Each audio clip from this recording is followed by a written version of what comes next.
Hello everyone, my name is Ken Vitobias Brahma as a second-year medical student at the Faculty of Medicine at Universitas Indonesia. In this video, I will make a review regarding the movie named Quo Vadis, Aida. The movie tells about a UN translator named Aida who is separated from her family during the evacuation from Srebrenica to a UN shelter. The family includes Nihat as the husband and Sejo and Hamdija as her sons.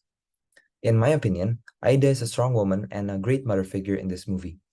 Upon realizing her family is not yet found in the shelter, Ida leaves her duty behind and finds her replacement as a translator for a moment to find her family. However, I salute the ability of Ida to multitask everything as the movie progresses. Among many obstacles she had encountered, being separated from her family is the most concerning one for Ida. From a holistic view, I feel empathy for Ida's struggle and effort to do everything in her power to keep her family together. The first obstacle is when Aida wants to bring her family inside the shelter, but is not allowed by the UN guards. Therefore, Aida suggests her husband to become a representative for the refugees due to her husband that is an educated person. The commander then approves the suggestion after numerous arguments. In this scene, the UN commander does not show empathy towards Aida, but rather sees it as a beneficial situation for both parties. From what I see in this scene, Aida overcomes her first obstacle by thinking logically instead of emotionally. From trait-dependent aspect, we can also see that Ida's ability to show empathy and act pro-socially for her family is because her family is an example of the in-group effect. When her family makes it to the camp, Ida expresses a relieved face. Soon enough, there is a woman that undergoes labor and no one in the camp has had any experience of delivering a baby. Ida, still within her power, helps the mother undergo labor. This scene shows the abundance of pro-social action that Ida can give towards the community and to her family. And in my opinion, Ida is a woman who believes that by doing good deeds for others, good deeds will come to oneself. Although the movie focuses on her struggle, Ida receives help along the way. I believe help came most from the United Nations commander, Major Rob Franken. As a commander, he had strict regulations to ensure the safety of the refugees. However, being empathetic towards Ida several times in the movie had given her so much help to keep her family from being apart again. Without the presence of Major Rob Franken, Ida can't bring her family inside the shelter in the first place. From this aspect, I now understand that empathy plays a major role in helping someone's problem or misfortune. The United Nations commander rarely shows empathy due to the stress and heavy workload he had, as been shown in the movie.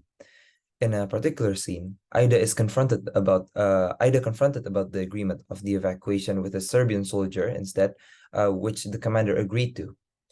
The commander got angry instead and did not show empathy for Ida's concern. And I believe it represents the correlation between the stress factor and the ability to show empathy in the movie, since the commander had many responsibilities.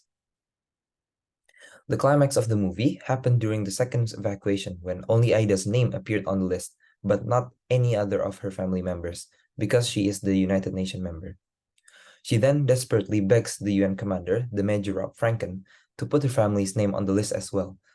But it is impossible and against the rule. In the scene, it can be seen that the UN commander shows empathy towards the helpless Ida. After careful consideration, the commander allows Ida to take her husband with her, but not both of her sons.